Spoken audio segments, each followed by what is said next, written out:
பிறகுதான் அடுத்த தேர்தல் நடக்கும். 2 ஆண்டுகளுக்கு பிறகு 97 வந்தால் 2000 முடிஞ்சிருக்க வேண்டுமே. காலம் 4 ஆண்டுகள். 2001 பிப்ரவரி 10 தான் புதிய கலப்பு தேர்தல் முறையில் தேர்தல் நடத்தப்பட்டது.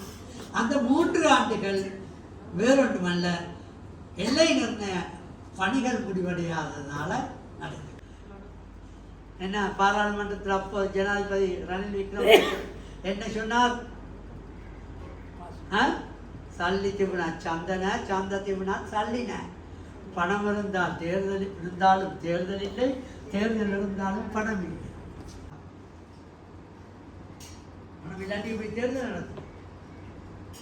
தேர்தலை ஒத்துழைக்க வேண்டி வந்தது. அதனால எங்களுக்கு கூட பிரகடனப்படுத்தி வழியாக இது உள்ளூராட்சி சபை தேர்தல் ஒத்திவைக்கப்பட்டது. மாகாண சபை தேர்தல் 88 ஒரு நாள் ஒத்திவைக்கப்பட இல்லை.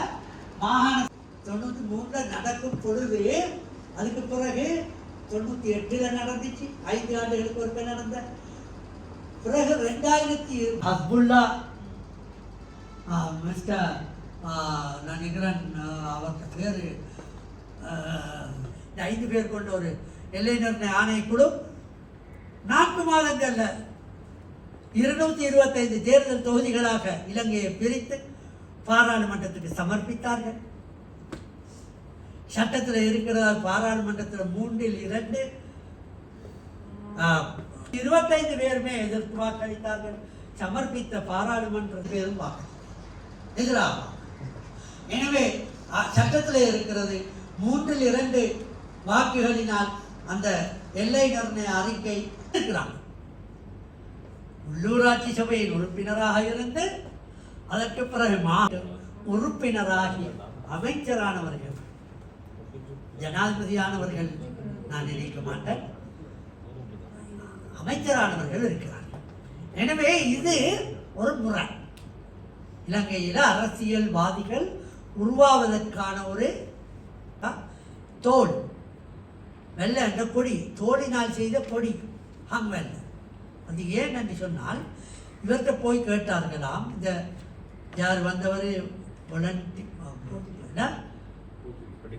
யார் முதல்ல வந்தவர், இந்த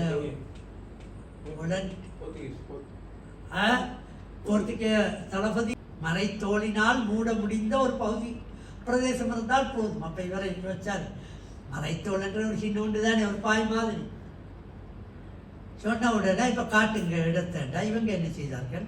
அந்த மறைத்தோலை சின்ன சின்ன சின்ன சின்ன நூல் மாதிரி வெட்டினாங்க.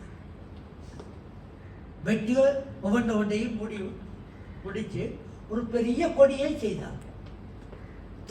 இறைமை அப்பொழுது மன்னருக்கு, மன்னர் இல்லாவிட்டால் பிரதானிகளுக்கு இருந்தது. இதைத்தான் இறைமை, இந்த நாடு மக்களுக்குரியது, இது பராதீனப்படுத்த முடியாது. பராதீனப்படுத்த இங்கிலீஷில் சொல்லுவாங்க இனேலியம். மக்களுக்குள்ள அதிகாரத்தை கையளிக்க முடியாது. இறைமை அதிகாரத்தை மக்கள் கையளிக்க முடியாது. மக்களே அனுபவித்தாக. இந்த நாட்டில் யுத்தம் வந்ததில்ல வடக்கு පාලනයට වඩා හොඳයි කියලා තමයි එතුමාගේ තීන්දුව තියෙන්නේ. මොකද දේශපාලකයෙක් වරද්දක් කරොත් ගෙදර යවන්න පුළුවන් අවුරුදු 5කින්. හැබැයි රාජ්‍ය නිලධාරියෙක් ආණ්ඩුකාරවරයෙක් වගේ කෙනෙක් වරද්දක් කරොත් තීන්දුවක් ගන්න බෑ සාමාන්‍ය ජනතාවට. ඒ නිසා ඡන්දේ තියන්න ඕන කියන එක තමයි